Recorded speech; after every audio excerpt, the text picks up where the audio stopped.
44절부터 52절 말씀을 통해서 전도하며 삽시다라는 제목으로 하나님 말씀 증거하겠습니다. 교회는 주님의 교회이어야 합니다. 마찬가지로 주의 몸된 교회의 지체인 구원받은 성도들은 주님의 사람이어야 합니다. 왜냐하면 우리가 예수를 믿고 구원을 받았다라는 것의 첫걸음, 내가 왜 구원을 받았느냐, 내가 구원을 받았다는 것을 어떻게 알 수 있느냐, 그것은 예수님이 나의 주인입니다 라는 고백에서부터 우리는 구원을 받습니다. 성경이 이와 같이 말합니다. 로마서 10장 9절에 보면 내가 만일 내 입으로 예수를 주로 시인하며 또 하나님께서 그를 죽은 자 가운데 살리신 것을 내 마음에 믿으면 구원을 받으리라. 예수님을 나의 주인이십니다, 이렇게 마음으로 믿고 입술로 시인하고 고백할 때 그때가 우리가 구원받은 것입니다. 그러니까 교회를 나온다고 구원을 받은 게 아니고, 교회에서 직분을 받았다고 구원을 받는 게 아니고, 교회 안에서 나와서 내가 11조를 많이 드리고 헌금을 많이 합니다, 내가 전도도 합니다, 뿐만 아니라 내가 교회 안에서 봉사도 합니다, 내 신앙의 연조가 이렇습니다, 내가 교회 안에서 이런 충성된 일들을 많이 했습니다 라고 할 때 그 모든 것은 구원의 증거가 되지 못합니다. 그러니까 구원받았다, 내가 하나님의 자녀가 되었다, 내가 천국 백성이 되었다라고 하는 것은 그 다른 어떤 조건이 아니라 예수님을 내 인생의 주인으로 고백하느냐, 그걸 마음에 믿고 시인하느냐 하는 것에 달려 있습니다. 또한 이 고백이라는 것은 단순히 예수님을 그냥 주님 이렇게 부르는 것에 끝나는 게 아니라 내 모든 삶에 그 주인의 뜻을 인정하고 고백하고 그대로 살아가고 있느냐 하는 것입니다. 성경이 이렇게 말합니다. 마태복음 7장 21절에 나더러 주여 주여 하는 자마다 다 천국에 들어갈 것이 아니요 다만 하늘에 계신 내 아버지의 뜻대로 행하는 자라야 들어가리라. 성경 분명히 우리에게 말씀합니다. 그래서 오늘날 많은 성도들이 여기에 대해서 잘못 알고 있습니다. 오해를 합니다. 나는 교회 다니니까 천국 갈 거야, 나는 교회 안에서 직분을 받았으니까 천국 갈 거야, 나는 교회 안에서 봉사를 하니까 천국 갈 거야, 나는 교회 다니는 시간이 많이 오래됐으니까 천국 갈 거야, 내가 하나님 앞에 얼마나 헌금도 하고 여러 가지 일도 하고 봉사도 했는데 난 천국 갈 거야. 근데 그렇지 않습니다.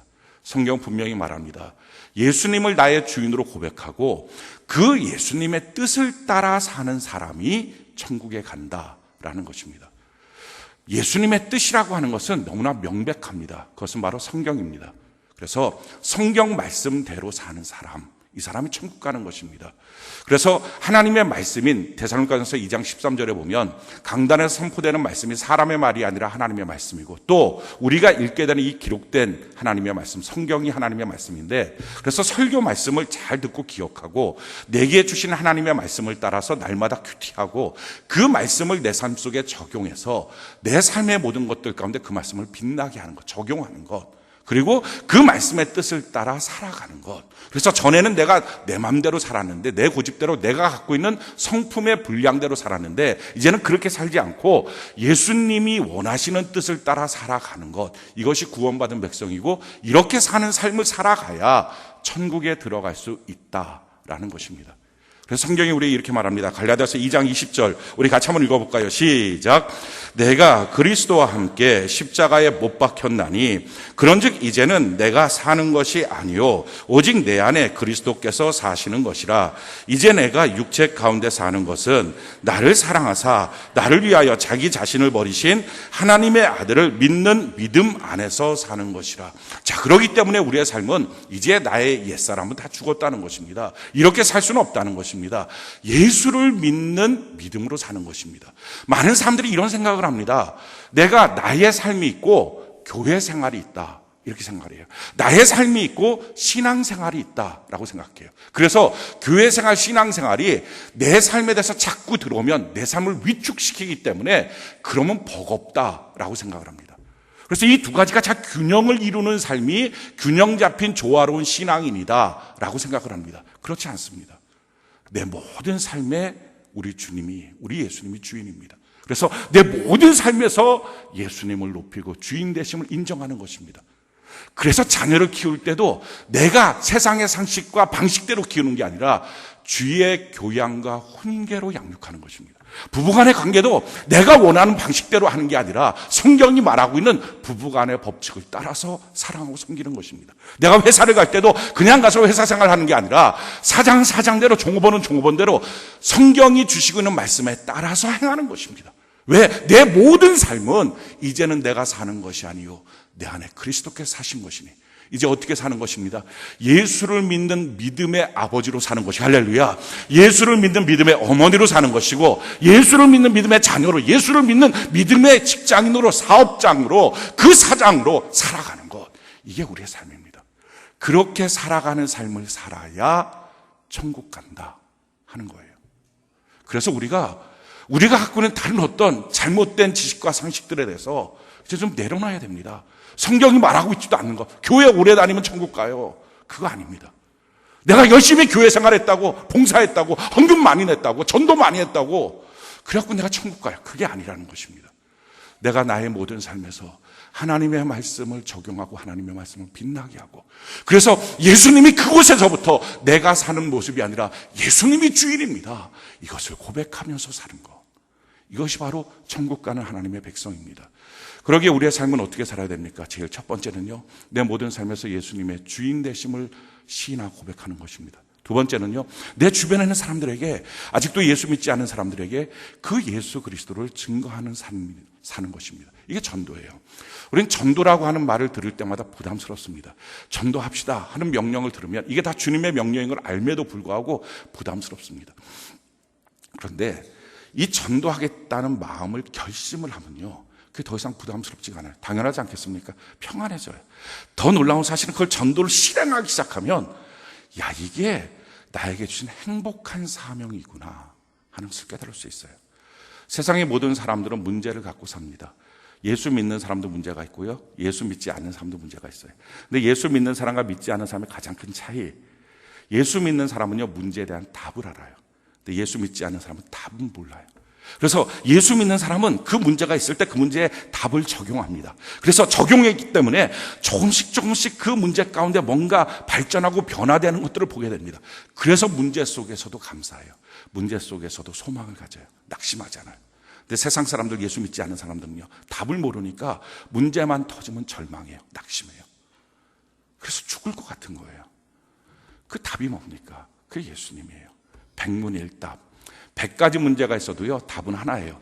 예수님만 계시면 돼요. 할렐루야. 그래서 우리 가정의 문제도 간단합니다. 예수님이 계셔서 우리 가정에 예수님의 법칙대로 서로 적용하고 순종하고 살다 보면 가정의 문제 해결됩니다. 물질 문제 마찬가지고요, 우리 인생의 삶의 모든 문제 다 마찬가지입니다. 예수님이 계시면 돼요. 그래서 이 예수 그리스도를 증거하는 삶, 이게 바로 전도하는 삶입니다. 그래서 우리가 전도하면요, 다른 영혼들이 살아나기 시작합니다. 뿐만 아니라 우리의 영혼도 삽니다. 왜냐하면 전도하다 보니까 우리가 더 명확하게 답을 아는 거예요. 그래서 내 삶에 그 답을 더 정확하게 적용할 수 있게 되는 거예요. 그래서 넉넉한 승리의 삶을 살 수 있습니다. 오늘 우리는 전도의 중요성에 대해서 오늘 말씀을 통해서 좀 깨닫기를 원합니다. 오늘 이 말씀은 사도 바울과 바나바가 비시디아 안디옥이라고 하는 지역에서 복음을 증거하면서 나타났던 일들입니다.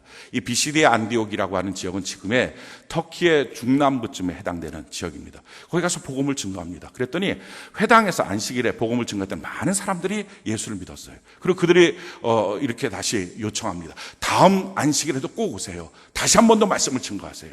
말씀을 증거하겠다고 오니까 온 도시에 있는 사람들이 다 모였다는 거예요. 그게 오늘 본문의 시작이에요. 44절 우리 같이 한번 볼까요? 44절, 사도행전 13장 44절 우리 같이 한번 읽어봅시다. 시작. 그 다음 안식일에는 온 시민이 거의 다 하나님의 말씀을 듣고자 하여 모이니, 우리가 이 말씀을 통해서 깨닫게 되는 게 이것입니다. 그 전주에 말씀을 증거했어요. 많은 사람들이 예수를 믿었어요. 그 다음에 요청을 합니다. 다음 주에 또 오세요. 또 말씀을 증거하세요. 그랬더니 온 도시에 있는 사람들이 거의 다 모였어요. 하나님의 말씀이 증거되니까, 하나님의 말씀이 선포되니까 그 말씀이 자라나요. 그 말씀이 퍼져요. 그리고 그 말씀이 왕성해지기 시작해요. 이게 오늘 본문을 통해서 우리에게 가르쳐주는 것입니다. 하나님의 말씀은 전파되면, 하나님의 말씀은 선포되면 자라나고요. 그 자라날 뿐만 아니라 그게 퍼져나가고요. 퍼져나갈 뿐만 아니라 왕성해지기 시작합니다. 그래서 성경이 이렇게 말하죠. 우리 49절 같이 한번 볼까요? 49절 같이 한 목소리 시작. 주의 말씀이 그 지방에 두루 퍼지니라. 자, 그렇습니다. 하나님의 말씀이 전파됐더니 자라나고 퍼지고 왕성해집니다. 자, 그러면 하나님의 말씀이 전파되지 않으면, 입을 닫고 침묵하면 어떡할까요? 말씀은 자라나지 않고 퍼지지 않고 왕성해지지 않습니다. 아, 왜 내 가정은 예수 믿기 이렇게 힘들까? 아, 왜 내 자녀는, 내 삶은, 내 직장은 왜 이렇게 신앙생활하기가 복잡하고 힘들까? 이유가 뭘까요? 하나님의 말씀이 세력이 없어서 그렇습니다. 성경이 우리에게 이렇게 말합니다. 사도행전 19장 20절, 우리 같이 한번 읽어볼까요? 사도행전 19장 20절 같이 한 목소리 시작. 이와 같이 주의 말씀이 힘이 있어 흥황하여 세력을 얻으니라. 하나님의 말씀이 선포됩니다. 자라납니다. 퍼집니다. 흥황해집니다. 힘을 얻습니다. 말씀이 세력을 얻습니다. 자, 한 가정의 말씀이 세력을 얻게 되니까 어떡합니까? 그 말씀이 그 가정을 통치하기 시작해요. 다스리기 시작해요. 그래서 그런 가정들이 뭐가 됩니까? 신앙의 명문가문, 축복의 명문가문이 돼요. 아, 저 가정은 왜 이렇게 신앙이 좋지? 아, 저 가정은 왜 이렇게 행복해 보이지? 아, 저 사업장은 왜 이렇게 예수 믿기 좋은 사업장이지? 이유가 뭡니까? 누군가는 그 전에 말씀을 뿌린 거예요. 뿌리니까 자라고 퍼지고 흥황해져서 말씀이 세력을 얻은 거예요. 또한 성경이 우리에게 이렇게 말합니다. 사도행전 6장 7절 우리 같이 한번 읽어볼까요? 시작. 하나님의 말씀이 점점 왕성하여 예루살렘에 있는 제자의 수가 더 심히 많아지고 허다한 제사장의 무리도 이도에 복종하니라. 자, 하나님의 말씀이 증거되니까 자라고 퍼지고 흥황해져서 말씀이 세력을 얻고, 말씀이 세력을 얻다 보니까 그 가운데 있는 적대 세력이었던 제사장의 무리들까지라도 예수께 복종하고 예수를 믿기 시작해요. 이게 가족 복음이에요. 간절히 빌어서 한 번만 교회 나와주세요. 남편한테 빌고 자기 자녀한테 빌어서 한 번 데리고 나오면 정말 그건 한 번이에요. 더 이상 나가줄 때마다 흥정을 해야 돼요. 딜을 해야 돼요.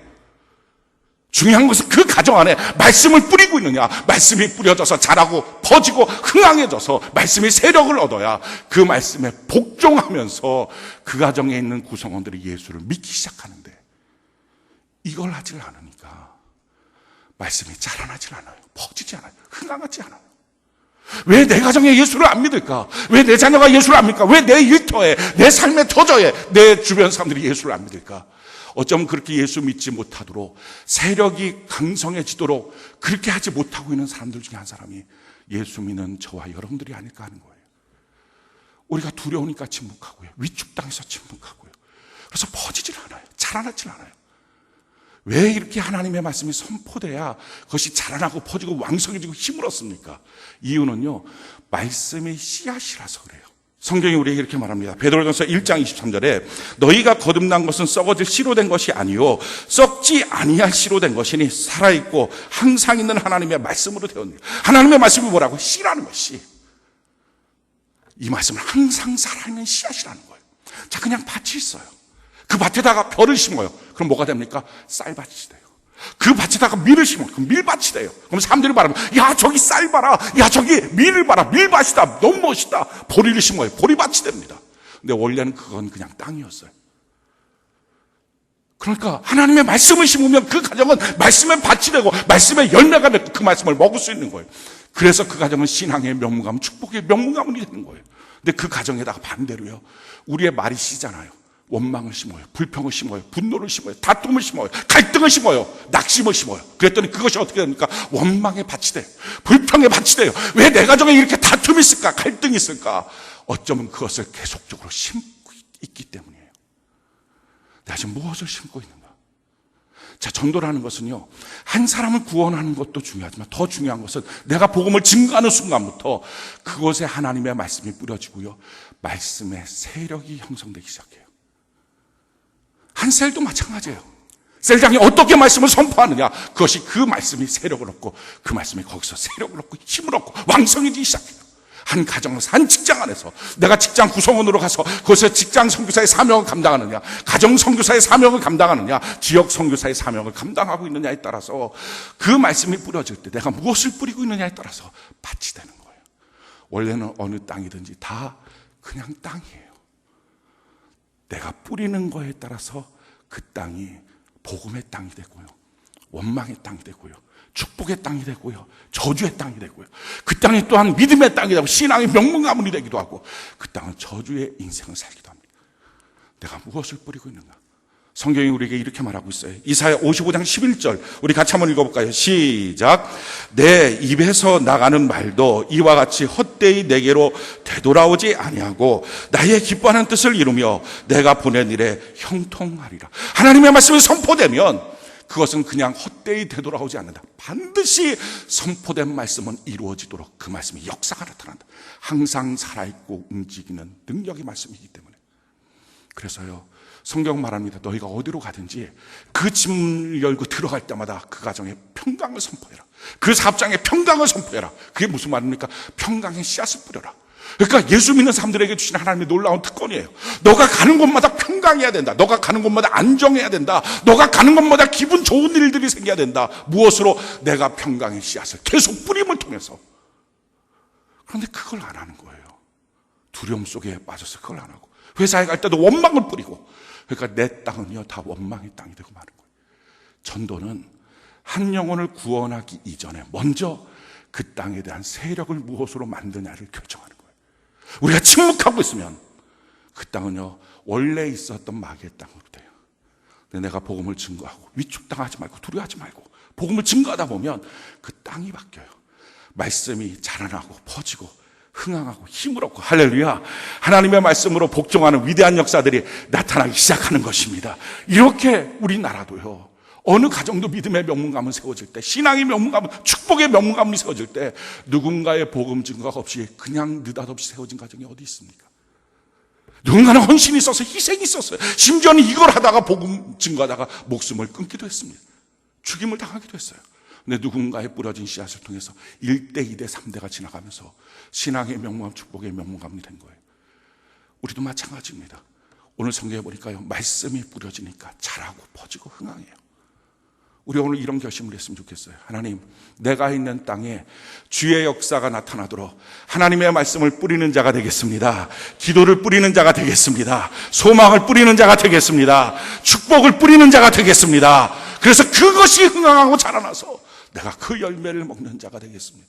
최소한 내 자녀는 이것을 넘치도록 먹는 가정, 그런 인생을 살겠습니다 라고 살아가는 것, 그것이 믿음의 사람이에요. 자, 우리가 이와 같이 하나님의 말씀을 뿌립니다. 선포합니다. 전도합니다. 그럼 어떤 역사가 나타날까요? 두 가지로 확실하게 확 갈라져요. 자, 제일 첫 번째 나타나는 현상, 우리 45절 같이 한번 볼까요? 45절 같이 한 목소리 시작. 유대인들이 그 무리를 보고 시기가 가득하여 바울이 말한 것을 반박하고 비방하고. 제일 첫 번째 나타나는 현상이에요. 우리가 복음을 증거하면 반박하고 비방하고 분노하고 다투고 싸우는 이런 사람들이 생깁니다. 내가 복음을 증거하면 다 변화되고 다 새로워지고 다 기뻐하고, 그렇지 않습니다. 이런 사람들도 있어요. 근데 이 사람들이 무엇을 합니까? 50절 한번 볼까요? 50절 같이 한 목소리 한번 읽어봅시다. 시작. 이에 유대인들이 경건한 귀부인들과 그 신의 유력자를 선동하여 바울과 바나바를 박해하게 하여 그 지역에서 쫓아내니. 그들이 무엇을 해요? 경건한 귀부인들과 그 신의 유력자들을 선동해서 막 박해하고 쫓아내게 해요. 자, 복음을 증거하면 이런 일들이 생겨요. 내가 봤을 때 분명히 그 사람 예수 믿는 사람인데, 경건한 성도라고 말하는데, 그 가정에 복음이 증거되니까 분노하는 거예요. 너 그딴 식으로 예수 믿지 말라고. 막 화를 내는 거예요. 예수 잘 믿는 시어머니가 내 편일 줄 알았는데 내 편이 아닌 거예요. 예수 잘 믿는 형제가 내 편일 줄 알았는데 내 편이 아닌 거예요. 힘 있는 사람들이 막 뭐라 그러는 거예요, 주변에서.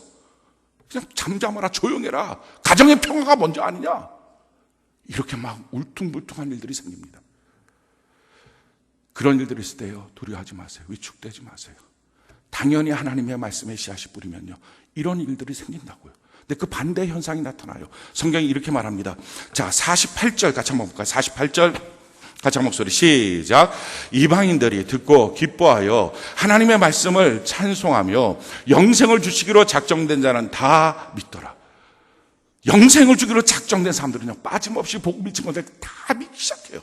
더 놀라운 사실은요, 52절 우리 같이 한번 읽어볼까요? 시작. 제자들은 기쁨과 성령이 충만하니라. 그 가정에 기쁨이 충만하고 성령이 충만해요. 막 분노하고 비방하고 반박하고, 심지어는 저 사람은 그래도 내 편이겠지, 복음을 증거한 먼저 믿은 사람이니까 내 편이겠지, 나를 위해서 좀 무엇인가 말 한마디 거두겠지, 전혀 그렇지 않게 막 하는 사람들이 있는가 하면 하나님의 말씀을 믿고 기뻐하고 감사하고요. 더 놀라운 사실은요, 그 가정에 그 하나님의 말씀이 세력을 얻어서 하나님의 법과 하나님의 도가 그 가정을 통치하기 시작해요. 이런 놀라운 역사들이 하나님의 말씀을 선포할 때 나타납니다. 하나님의 말씀은요, 우리에게 있어서 우리 자신을 그대로 드러내요. 다 나타내요. 아무리 성품 좋은 사람처럼 보였던 사람도 어떤 때 말씀이 증거되면 분노해요. 화를 내요. 굉장히 기뻐하고 재밌는 사람, 유머가 많은 사람도 막 짜증내고 분노하고 막 다퉈요. 왜? 자기의 모습들을 다 드러내버리니까. 어떤 사람은 울퉁불퉁해, 깡패 같아요. 전혀 예수 믿을 것 같지 않은 사람이에요. 그런데 복음이 증거되면 막 펑펑 울고 변화돼요. 하나님의 말씀은 이렇게 힘이 있어요. 할렐루야. 그래서 하나님께서 작정하신 모든 사람은 복음을 증거하면 그 가운데서 다 믿고 기뻐하고요, 그 가정에 기쁨이 세력을 얻고 복음이 세력을 얻고 축복이 세력을 얻는 놀라운 역사가 나타나요. 그래서 성경이 우리 이렇게 말합니다. 고린도후서 2장 15절로 16절 우리 같이 한번 읽어볼까요? 시작. 우리는 구원받는 자들에게나 망하는 자들에게나 하나님 앞에서 그리스도의 향기니 이 사람에게는 사망으로부터 사망에 이르는 냄새요, 저 사람에게는 생명으로부터 생명에 이르는 냄새라. 누가 이 일을 감당하리요? 우리가 하나님의 말씀을 증거하면 생명을 얻을 자에게는 향기가 나오기 시작하고, 사망 속에 빠지는 자에게는 그것이 사망의 향기가 됩니다. 죽을 것 같은 거예요. 이런 일들이 생깁니다. 그러나 그 일을 통해서 구원받기로 작정된 사람 예수를 다 믿게 되고요. 더 놀라운 사실은 예수의 복음이 선포되면 그 땅, 예수의 땅, 예수의 통치가 나타나는 위대한 역사가 나타납니다. 그래서 하나님의 말씀을 선포하는 것입니다. 자, 그럼 우리가 구체적으로 어떻게 해야 될까요? 제일 중요한 첫 번째, 우리의 입을 열어 전도하는 귀한 결단이 있기를 바랍니다. 성경이 우리에게 이렇게 말합니다. 고린도전서 1장 21절로 24절에 하나님의 지혜에 있어서는 이 세상이 자기 지혜로 하나님을 알지 못하므로 하나님께 전도에 미련한 것을 믿는 자들 구원하시기를 기뻐하시도다. 유대인은 표적을 구하고 헬라인은 지혜를 찾으나 우리는 십자가에 못 박힌 그리스도를 전하니 유대인에게는 거리끼는 것이요 이방인은 미련한 것이로되 오직 부르심을 받은 자들에게는 유대인이나 헬라인이나 그리스도는 하나님의 능력이요 하나님의 지혜니라. 예수의 십자가 보혈을 증거하는 것입니다. 할렐루야. 우리가 입을 열어 증거하는 단어 딱 세 가지예요. 십자가, 부활, 교회, 이거 증거하면 됩니다. 우리의 삶에 수많은 문제가 있을 때 예수님이 그 모든 문제를 십자가에서 담당하셨습니다. 할렐루야. 죄, 저주, 가난, 질병 다 담당하셨습니다. 이거 선포하십시오. 그럼 선포하는 순간부터 그 땅에 주의 보혈이 흐르기 시작하게 될 것입니다. 그래서 저주는 떠나가게 될 것이고, 질병도 끊어지게 될 것이고, 가난도 물러가게 될 것이고, 마귀 역사가 끊어지게 될 것입니다. 예수의 십자가로 이 모든 것이 해결됐습니다 라고 선포하는 거예요. 기도하고 선포하십시오. 그리고 나서 그 예수의 능력은 부활하셨기 때문에 예수님이 지금도 살아계신 하나님이시기에 그 부활의 능력으로 지금도 그 피는 내게 효염이 됩니다. 그리고 그 피의 공급을 받기 위해서는 그 피로 사신 주의 몸된 교회로 나가면 예수님이 대장 되셔서 교회 안에 우리가 뿌리를 내릴 때 이 모든 것으로 넉넉히 누릴 수 있습니다. 십자가, 부활, 교회, 이 세 가지를 선포하는 거예요. 우리의 선포가 논리적이지 않아도 됩니다. 성경이 우리에게 이렇게 말합니다. 고린도서 2장 4절로 5절에 내 말과 내 전도함이 설득력 있는 지혜의 말로 하지 아니하고 다만 성령의 나타나심과 능력으로 하여 너희 믿음이 사람의 지혜에 있지 아니하고 다만 하나님의 능력에 있게 하려 하였노라. 얼마나 내가 설득력 있게 말을 잘하느냐, 논리적으로 잘하느냐, 말싸움하는 게 아닙니다. 복음을 증거하는 것은요, 하나님의 말씀 그냥 선포하는 거예요. 말싸움하는 게 아닌 거예요. 이기려고 하지 말고요, 그냥 선포하십시오. 선포하면 그것이 씨앗이 되어서 하나님의 보혈의 역사가 나타나고 말씀이 자라나고 퍼지고 흥황하게 되고 세력을 얻는 역사가 있게 될 줄로 믿습니다. 농부가 밭하고 뭐 씨름합니까? 말싸움합니까? 아니죠. 그냥 가서 뿌리면 돼요. 그러면 1년 지나고 2년 지나고 3년 지나면 그 밭이 되는 거예요. 뿌려놓은 씨앗대로의 밭이 되는 거예요. 우리가 하나님의 말씀을 뿌리는 은혜가 있기를 바랍니다. 그러기 위해서 성령 하나님과 꼭 동역해야 됩니다. 그래서 기도하는 거예요. 저는 여러분들 가정에 여러분들 기도의 자리가 있었으면 좋겠어요. 하나님 앞에 무릎 꿇고 기도하고 눈물을 흘리고 땀 흘렸던 그 자리가 있었으면 좋겠어요. 내 땀, 내 눈물이 떨어진 그 자리에서 어떻게 마귀의 역사가 꽃피울 수 있겠어요? 하나님 앞에 가정을 위해서 눈물을 흘리고, 또 마찬가지로 직장 가서도 이 직장의 복음화를 위해서 눈물을 흘리고 하나님 앞에 기도할 때 얼마나 위대한 역사들이 나타나겠습니까? 우리 믿음의 선진들이 그런 말씀을 하셨어요. 목사가 목사다우려면 자기 강대상만큼은 자기의 눈물과 땀으로 적셔야 된다. 성도가 성도다우려면 권면합니다. 여러분들 예배드리는 그 자리가 여러분들의 눈물과 땀으로 적셔져서 하나님 함께하여 달라고. 그 가정에서 정말 여러분들이 믿음 좋은 어머니가 되기 위해서는, 믿음 있는 아버지가 되기 위해서는 거기서 흘린 눈물과 땀에 기도의 시간이 있어야 됩니다. 성령님 동행해 달라고. 그래서 성령 하나님이 함께 하실 때, 성령의 나타남이 될 때 하나님의 말씀은 더욱더 역사가 나타납니다. 그래서 이것은요, 그냥 하는 게 아니라 영적 세력의 싸움이기 때문에 반드시 기도하셔야 됩니다. 그리고 누군가를 전도하기 위해서는요, 그의 삶을 가만히 잘 보십시오. 그리고 그에게 좀 더 다가가십시오. 내가 그에게 줄 수 있는 무엇인가를 주기 시작하십시오. 사랑의 공급을 하십시오. 그리고 복음을 증거하십시오. 그리고 양육하십시오. 양육의 과정도 똑같습니다. 하나님의 말씀이 선포돼야 우리 마음속에는요, 하나님의 말씀으로 믿는 믿음의 부분도 있지만 그렇지 않은 나의 옛사람의 모습이 그대로 있습니다. 하나님의 말씀에 저항하는 나의 육의 것들이 그대로 있습니다. 근데 이것이 어떻게 바뀌어집니까? 하나님의 말씀이 내 안에 자꾸 들어오고 그래서 그 말씀이 내 안에 뿌려지고 자라나고 퍼지고 흥황해져서 말씀의 세력이 나를 장악하기 시작하면 변화되는 사람으로 바뀌어지는 거예요. 그래서 여러분들이 예배 자꾸 드리고 큐티 자꾸 하고 기도하다 보니까 점점점 생각이 바뀌어지는 것은요, 원래 그게 생각이 나를 감동해서 바뀌는 게 아니라 하나님의 말씀이 내 안에 세력을 얻었기 때문입니다. 양육도 마찬가지예요. 한 사람을 전도하고 그 사람에게 지속적으로 하나님의 말씀을 선포하고 기도하고 세워가는 것, 이 과정들이 필요합니다. 자, 그런데 하나님의 말씀을 입술을 열어 전도하는 게 이게 가장 중요한 첫 번째지만 이것만 가지고는 안 됩니다. 두 번째 꼭 필요한 게 있습니다. 그래서 삶을 통해서 전도가 이루어져야 됩니다. 한마디로 말하면요, 복음을 증거하는 그 사람이 매력적으로 보여야 돼요. 무지하게 복음을 증거하는데 막 땀 흘려가면서 큰 소리로 외치면서 복음을 증거하는데 하나도 부럽지가 않아, 그 사람이. 그럼 누가 그걸 듣고서 예수를 믿겠어요? 그 사람의 모습이 매력적인 사람. 성경이 우리에게 이렇게 말합니다. 고린도서 3장 3절에 너희는 우리로 말미암아 나타난 그리스도의 편지니 이는 먹으로 쓴 것이 아니요 오직 살아계신 하나님의 영으로 쓴 것이며 또 돌판에 쓴 것이 아니요 오직 육의 마음판에 쓴 것이라.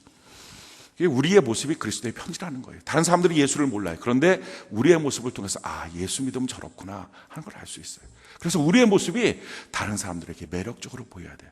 야, 저 사람 돈이 많아서 매력적인 건 아니에요. 권세가 있어서 매력적인 건 아니에요. 우리가 다 압니다. 돈이 많아도 저 사람 이렇게 하는 사람들도 있어요. 권세가 있어도 별로 존경스럽지 않은 사람들도 있어요. 그런데 그 삶의 모습이 자기보다 더 나은 게 없는 것 같은데도 그 사람의 모습이 가치 있어 보이는 거예요. 그래, 저 사람 존경스럽다. 나도 저렇게 살고 싶다 하는 모습들, 이 모습들이 있어야 됩니다. 그래서 성경은 우리에게 이렇게 말해요. 베드로전서 2장 15절에 곧 선행으로 어리석은 사람들의 무식한 말을 막으시는 것이라.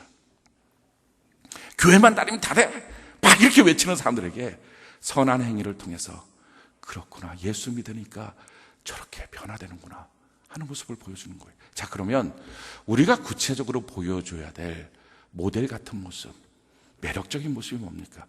우리가 세상 속에 있는 사고방식 갖고서는 몰라요. 그래서 성경은요, 우리에게 구체적으로 가르쳐줘요. 이게 정말 사람들에게 보여줄 때 매력적인 모습이다 라고 보여줘요. 성경이 이렇게 말합니다. 에베소서 5장 8절로 9절, 우리 같이 한번 읽어볼까요? 에베소서 5장 8절로 9절 같이 한 목소리 시작. 너희가 전에는 어둠이더니 이제는 주 안에서 빛이라. 빛의 자녀들처럼 행하라. 빛의 열매는 모든 착함과 의로움과 진실함에 있느니라. 그러니까 우리가 전에는 어둠이었어요. 캄캄했어요. 근데 예수 믿는 순간에 빛이 딱 들어왔어요. 우리가 조명을 받고 사는 사람이에요. 근데 조명을 딱 받았는데 너무 후져, 조명받은 모습이. 그럼 사람들이 뭐라 할까? 불 꺼! 이러지 않겠어요? 우리가 딱 조명이 들어왔는데 무엇을 드러내야 됩니까? 제일 중요한 첫 번째, 모든 착함. 예수 믿는 사람은요, 착한 거예요. 근본적으로 착한 말, 착한 얼굴, 착한 행동, 이거예요. 결혼하지 않은 청년들에게 팁을 드립니다. 누구랑 결혼해야 될 것이냐, 어떤 사람이랑 결혼해야 될 것이냐, 절대 고려하지 않아야 될 것, 제일 첫 번째, 얼굴, 몸매 이런 거 고려하지 마시기 바랍니다. 이거 몇 년 안 가요. 애 하나 나면 불끈불끈 근육이 나오는 게 아니라 뱃살이 나와요. 그러니까 이거 다 소용없어요. 이런 거에 좌우되지 마십시오. 이런 거 하나도 볼 필요 없어요. 뭘 봐야 되느냐? 예수 믿으니까, 제가 목사니까 예수 잘 믿는 것 이렇게 말할 줄 알지만 그게 아니고요. 착한 사람이에요. 제 딸을 누구한테 시집 보낼 것 같습니까? 제일 중요한 첫 번째, 착한 사람이에요. 못된 사람은요, 예수 믿어도 못 돼요. 그러니까 이게 그냥 착한 사람이 첫 번째, 착한 사람. 말도 착하고, 행동도 착하고, 표정도 착하고, 얼굴도 착하고. 이 얼굴이 착한 게 예쁜 게 아니고요. 얼굴이 이게 못되지 않은 거예요. 이렇게. 그냥 얼굴이 착한 얼굴. 이게 좋은 거예요.